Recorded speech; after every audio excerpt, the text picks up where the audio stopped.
Thank you very much. You know, it's a real thrill to do these shows from New York. This is my home. I was born here. Of course, Gracie was born in San Francisco, and it was really vaudeville that got us together. I'll never forget, I was playing the Gem Theater in San Francisco, and my name then was Smiling Frankie Davis. In smart songs and syncopated patter. My opening number was, the birds are sweetly singing and perfume flowers are bringing and the wind is warm as it's passing by. Bye. I love to sing. And after my opening song, I looked out in the audience and I spotted Gracie sitting in the 10th row. This wasn't hard to do. She was the only one left. So I leaned over the footlights and I thanked her for staying, and she said, now you can do something for me. Help me with my dress. It's caught in the seat. I did, and that night we had our first date, and I was short of money, and I went out to see the manager, and I walked into his office, and I says, how do you do? I'm Smiling Frankie Davis. How did you like my act? And he punched me right in the mouth. From then on, I was known as Plain Frankie Davis. Anyway, 3 years later, we were married in Cleveland. And I'll never forget, after giving the justice of the peace $5, I asked Gracie, no, I gave him $2. Yeah, that's right, $2. Still owe Gracie $3 change. I asked Gracie where she'd like to spend her honeymoon. And she says, oh, I don't know. Ask my sister Bessie where she'd like to go. So I had a talk with her. I explained to her that the honeymoon was more fun if there were just two people. And I convinced her. And she and Bessie wrote me from Niagara Falls every day. Well, I'm just kidding. I only got one letter. Now I'd like to take you to Beverly Hills, where Gracie is listening to her favorite afternoon program.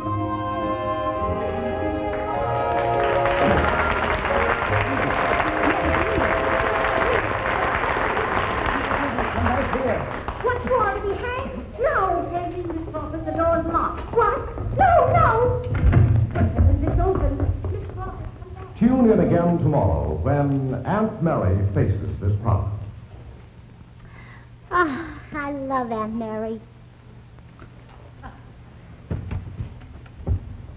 Oh, forgot the program's over. I can turn this on.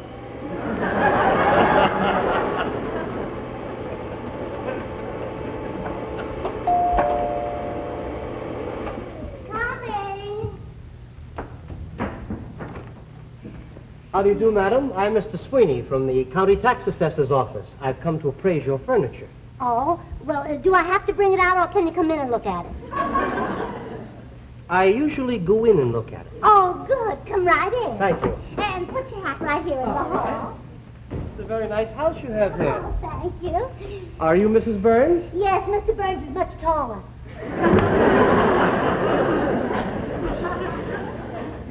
My, that coffee smells good.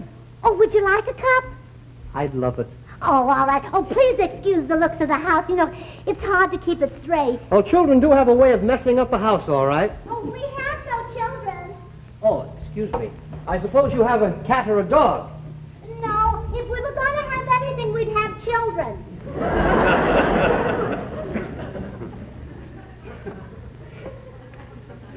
I wonder if I heard right. I brought you something to go with the coffee. Oh, well, let me help you with that. Oh, thank you. Put it right there on the table. All right, Miss Burns. Hello? Oh, hello, Blanche. Oh, look, Blanche, I can't talk very long. The tax assessor's here. Oh, we'd love to go to the football game. Yeah, well, I'll come over and see you later, Blanche. Goodbye. Oh, do you like football, Mr. Sweeney? I never miss a football game. Well, you would if you ever went to one. They're wonderful. Now, I'll try it. as I said, I brought you something to go with the coffee. Oh, you shouldn't have bothered. Oh, it's no bother. You serve carnation milk on a silver platter? Oh, sure. We serve it on cereal, on strawberries. We serve it on almost anything. It's wonderful. Sounds delicious. Well, I can certainly use a cup of coffee. Oh, I poured mine first. Excuse me. That's all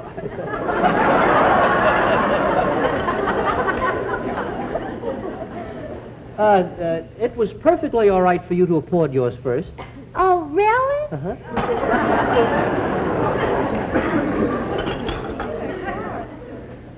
This won't take long, Mrs. Burns. I brought your last year's tax with me. Oh, good. We can certainly use it in times like these when prices are so high. You don't understand. Oh, yes, I do. I just said to my husband this morning, if they don't do something to cut down the high cost of living, we'll just have to get along without it. Mrs. Burns, you're having fun with me. Not unless my husband goes along. How many sugars? 2, please. I didn't mean that I brought your tax money with me. Oh, what did you do with it? I didn't do anything with it. The county has it. They need it. They have a $2 million deficit. Oh, well, just let them get a cheaper one. I think I'll be going. Oh, won't you have another cup of coffee? No, thank you. One was enough. Oh, I certainly admire your willpower. You know, I usually take 2 or 3 cups of coffee. Mrs. Burns, I've interviewed a lot of women in my time, but never one like you. Oh. I still think you're having fun with me. And I still say not unless my husband goes along.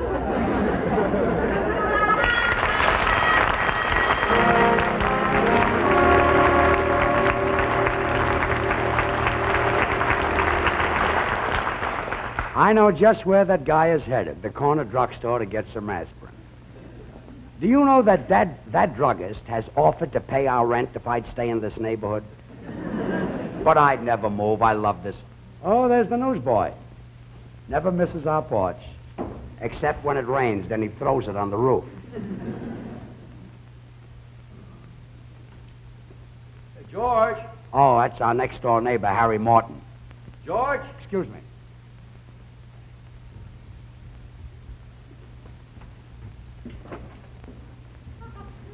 Yes, Harry, what is it? Your paper's here.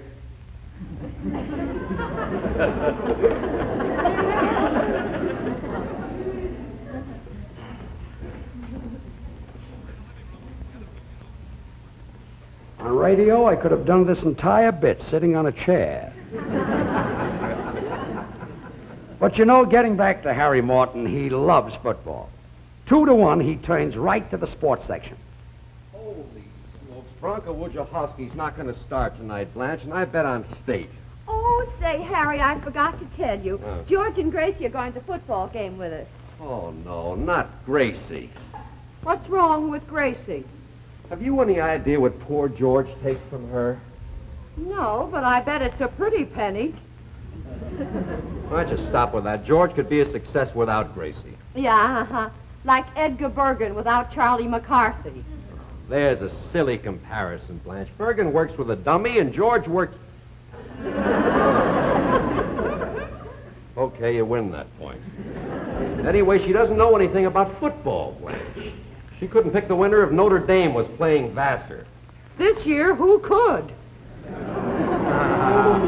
Besides which, you're not such an expert yourself, you know, Harry. You're forgetting that I played for Flushing A&M. Oh, no, Harry, I remember. Yeah, will you ever forget the big game? What a day. 40,000 people in the stands yelling, "Give us Speedy! Put in Speedy! We want Speedy!"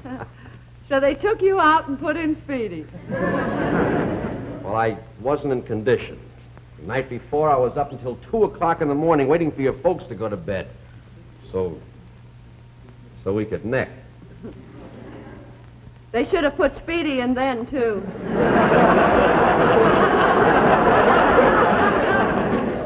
Very, very funny, Blanche. Can I read the paper? Go Do you mind ahead, if I like to read the paper? Come in. It's me, Blanche. Oh, in here, Gracie. The tax assessor didn't stay very long. Oh, hello, Harry. Hello, Gracie. The tax assessor didn't stay long. No, I saw him when he left your house. He had a sort of a dazed look on his face. Well, it must be the weather, Blanche. Almost everybody I talk to has that same look. I'll drink to that.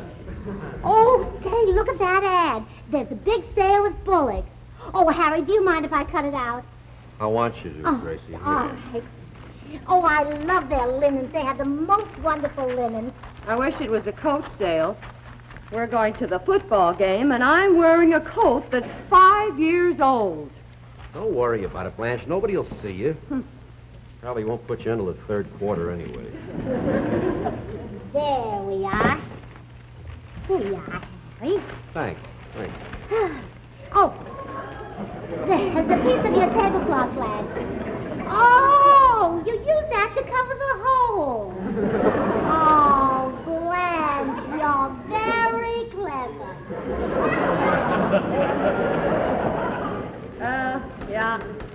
Oh, don't bother, Blanche. I'll open it on my way out. Oh, thanks, Gracie. Bye, Gracie. Yes? I beg your pardon. No.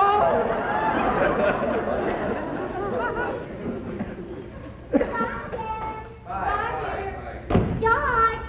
I better see what she wants.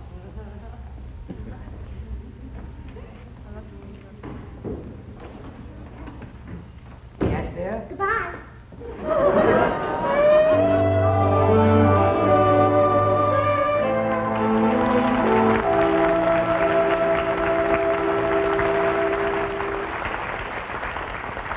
You know, if I gotta make this trip again, Gracie will have to get herself a younger straight man.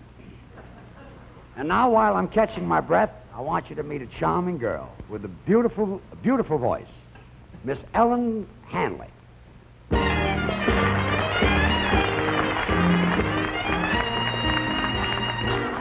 New sun up in a new sky. My whole horizon has reached a new high. Yesterday my heart sang a blue song, but today here at home a cheery new song. I dreamed a new dream, saw a new face. I'm spreading sunshine all over the place. With a new point of view, here's what meets my eye. You love, you sun in the sky. Yesterday things were so gloomy, but today they're shining and new. Oh, what a change has come to me. I've been dusted off the shelf. I am not myself. What a different world I view. I dreamed a new dream, saw a new face. I'm spreading sunshine all over the place. With a new point of view, all of my dreaming is true. I got a new love, new thought, new song in love.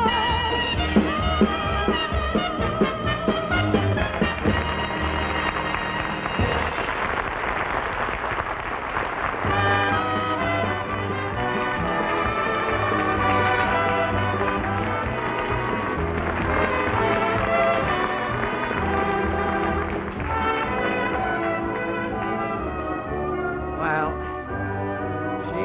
she was real nice. Well, now I think it's time to put a little plot in the show. And we try to strike a happy medium. We have more plot than a variety show and not as much as a wrestling match. So here goes. Music, curtain, and plot.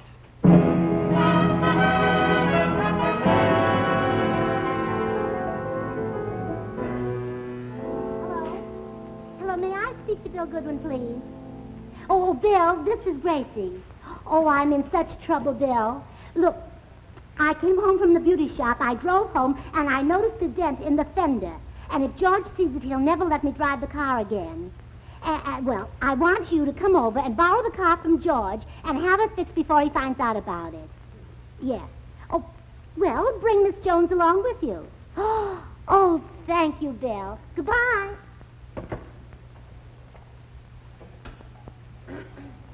Yeah, that's it. That's the plot. What'd you expect, Shakespeare? I'll tell you something about plot, but don't tell this to Ed Sullivan or Eddie Cantor. It's cheaper than guest stars. And another thing about plot. You don't have to worry about billing. Oh, here I go again. Pardon me. Yes, Gracie? George, what would you like for dinner? There's some wonderful recipes in the Carnation cookbook. Well, anything you fix will be delicious. You know, Gracie, I thought of something today that you will never remember. What? I still owe you $3. No, dear, it's $8. I gave you 10 the day we were married. Well, what'd you do today? Well, I went to the beauty shop, and I met Clara Bagley, and she was going to the doctor's, so I went along with her. Well, that was very nice of you. But the minute I got in the doctor's office, I knew he was no good. You knew he was a bad doctor? All his patients were sick. You're very observing. Yeah, oh, here's a good one. Have you got a pencil? There's a pencil on the back table. All right. He had a beautiful blonde nurse, and even she was sick. She was sick, Yeah, too? she kept begging him to take out her appendix. The nurse wanted her appendix taken out? Yeah, every time she went into his private office, I could hear her saying, "Now, doctor, please cut it out."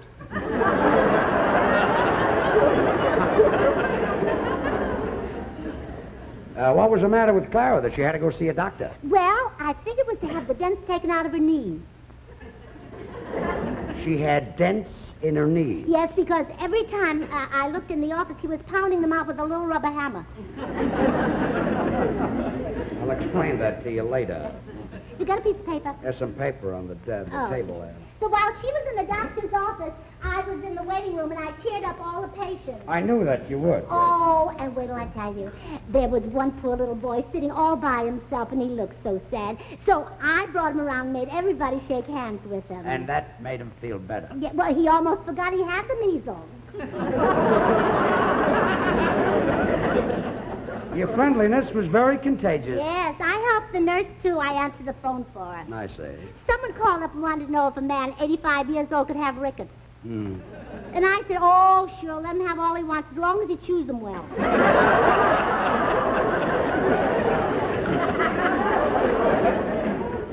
You were a real big help down there today. Yes. You got a pencil? I'll get it for you. You're liable to forget the book.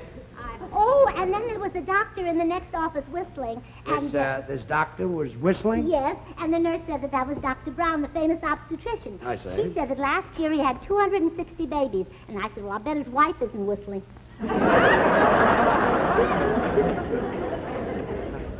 What are we having for dinner? Oh, I've got something wonderful. Wait till you see. It's right there. Oh, yes. Well, just write it down. Leave this right there. Now, you answer the phone at the door and let Bill and his girl in. How do you know it's Bill and his girl? Were you expecting them? No, but then my mother wasn't expecting me either, but here I am. You see, honey, Gracie dented the fender, so I'm supposed to borrow the car and get it repaired before George finds out. We'll only be here a couple of minutes, okay? Well, Gracie was right.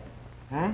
Nothing. Come on in. Oh, thanks. George, meet Miss Jones. How do you do, Miss Jones? It's nice to say hello, Willie. Hi, George. It's always a pleasure to see you. Thank you. And Miss Jones, won't you sit down? Well, Willie, what brings you here? Well, George, I won't be here very long, but I'd like to ask a favor. Anything, Willie. Could I borrow your car for a few hours? Well, of course. What happened to yours? To mine? Well, I had an accident, a terrible accident, and this girl might be dying. I've got to get her to a hospital. This girl? Yeah. Oh, it was terrible, George. Wasn't it, Miss Jones? Yeah. George, Yes? we were driving along, see, when all of a sudden this big truck smashed into us head on. Gee, I didn't know what to do. It was awful. Wasn't it, Miss Jones? Yeah. Yeah. Our car rolled over. I squeezed out of the window, but there was Snookums pinned under the car. Snookums? Well, in time of danger, people get very close. Well, naturally, yes. Right, Snookums? Yeah. I bent down, George. I didn't know whether she was unconscious or not. I still don't. I tried to lift up the car, I couldn't do it from this side. Cars are heavy, yes. So I went to the other side. The other side, I yeah. tried to lift it from here, George. And by exerting all my strength, I lifted this car 3 feet in the air. And there was Miss Jones. And... Hey, look at those carnation recipes there. Miss Jones is under the car, Willie. Well, Miss Jones, listen, if you want to make delicious whipped toppings for puddings, pies, and shortcakes, use undiluted carnation evaporated milk. Carnation is also wonderful for cream sauces, for creaming vegetables. Or you can mix it half and half with water in recipes that call for milk. The girl is under the car, Bill. Now look, this is the recipe grocers are featuring this week. It's pumpkin pie made with carnation evaporated milk. That's the most delicious pumpkin pie you ever tasted. My mother uses carnation all the time, and she makes the most delicious pumpkin pie. I tell you what we'll do. You come with, we'll go to my house and have her fix us some, huh? Wait a minute, Bill. What? You forgot the car. Oh, the car. I was down there lifting this car, so 3 feet in the air. Miss Jones was... Drop the car. Drop it. Now, Willie, why don't you go to your mother's, have her fix this pumpkin pie, and tell her to save me a piece? Well, why don't you lend me your car and I can bring you a piece right away? No car. Well, tell Gracie I'm sorry. Come on, Miss Jones. What do you mean? Huh? What do you mean? What's Gracie got to do with this? Well, I tell you, you just tell her that a certain old creep wouldn't go for it. She'll understand. A certain old creep? Mm-hmm. Do I know who this is? Yeah. Come on, Miss Jones. She took Gracie's carnation cookbook. Miss Jones. Miss Jones. Miss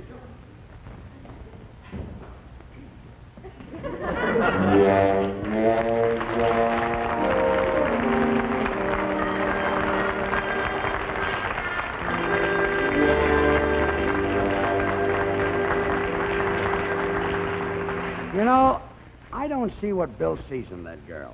Granted, she's a beautiful girl and has a gorgeous figure. But it must be pretty dull to spend an evening with a girl who says nothing but yeah. But I think Bill is a very, very nice boy, and I like Bill. And I like Bill because he Oh, the Martins. I gotta let them in. Pardon me. Oh, just a second, Blanche. Well, thank you, Harry. Sometimes you are a gentleman. Huh? Hi, George. Hey, come on in. You got your coat on? We Nice better to ride. see you. Gracie, you better get our coats. The Martins are here. All right, George. Sit down, Blanche. She takes a little while. I think I will. Say, George. Yeah? Will you do me a favor? Don't make me sit next to Gracie this time like last game. I couldn't even explain the kickoff to her. Well, maybe you didn't explain it right. Well, how would you explain it? Well, the quarterback puts his left end on one side of the field, his right end on the other side, and kicks off. Well, I don't blame him. That would kill anybody. Gracie, Hmm? tonight you're sitting next to George. Oh, Isn't good. that nice? Blanche, we'll have to borrow your car tonight. You don't mind, do you? Oh, of course not. Just a minute, Blanche. I loaned our car to Jim Seward. He's going to Yuma to get married. He is? Oh, that's terrible. Yeah, but he hasn't found it out yet. Look, what's all the fuss about? We can use our car. Oh, no, George. You know you let Bill Goodwin have it? Oh, no, I didn't go for that story. Our car is in the garage. Come on, let's go, Blanche. Oh, no, wait a minute. I've got a wonderful idea. What? Let's walk to the game. Walk? Yes. 5 miles? 5 miles? Are you silly or something? Walking is good for you. It contains vitamins. Look at my sister Bessie. Nobody walks like Bessie. Nobody is built like Bessie. No, This is the silliest thing I've ever seen in my life. stop. Nobody is going to ride in the car. Why? Because it's dangerous. Why, Dangerous? Why, sure, every day you read about some car hitting a pedestrian. We're going to walk.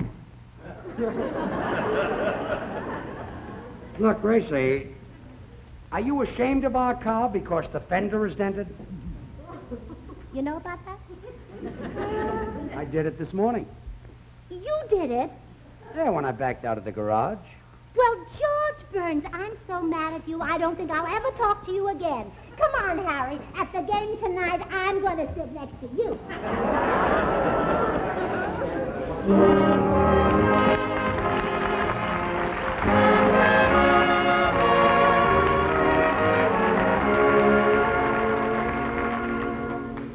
Mother is a good cook. That was delicious. Well, Gracie and I will be back again in 2 weeks. And I was just told that we're about 40 or 50 seconds short, and I'd love to do some little thing, but we're not prepared. I am. You see, to tell you about Mr. Paley. It's very, Mr. Paley it's very came to my hard dressing to room with 2 time. glasses of champagne. To time these shows. I To can't time talk these now shows because unless Judge you know how long talking you've all the got to time, do I it. can't get a word in. You might But not. Mr. Paley came to my dressing room with 2 glasses you of might champagne not just a believe little while this, ago. Did but you know that, George, about there Mr. Paley are coming in my about dressing room?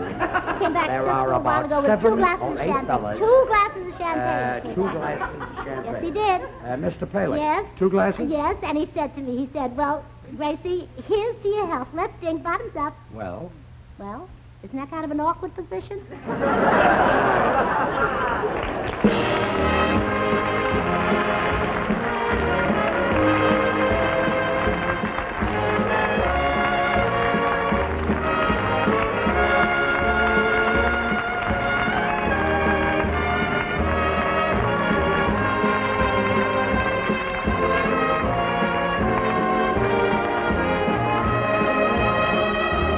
Appearing on the program tonight were Bob Sweeney as the tax assessor and Marilyn Clark as Miss Jones. The George Burns and Gracie Allen show will be back in 2 weeks. Stay tuned for The Show Goes On with Robert Q. Lewis on most of these stations. This is Bill Goodwin speaking for Carnation. Good night.